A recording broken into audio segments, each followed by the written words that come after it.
Kaixo, Iñaki. Udako oporrak? Ba, bueno, guk normalean erroi jati bilten gara, eta ez dugu inezer, baina pentsatzen gauza ber nora joan. Zer eskatuko zenioke ikasturte berrian herriko politika gintzari? Iñaki?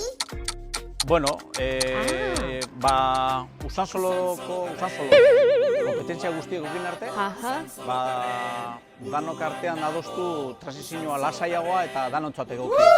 Sare sozialik gustokoena? Niz naz asko zaretakoa, baina, bueno, adinaetik Facebooketan jate igual, ez da? Horik esaten dozten nire alabeak, sarrentzako dala eta horregaitik ibiltzen naz. Liburu bat? Ba, liburu bat, George Orwell liburu, 1984. Wow. Eta bestirik gustokoena?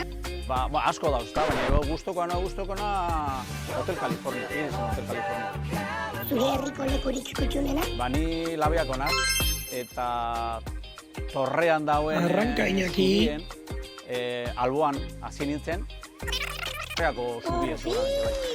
Zure alderdikoa ez zen zein beste politikarirekin egingo zenuke gustora parrandan? Parrando jateko edo zinegaz, ez da? Baina eta batez be gobernu taldeak, eguneroko gauza egiten duzu, eta igual, baina bata aukeratu egin beharko da igual, posiblemente egireunegaz.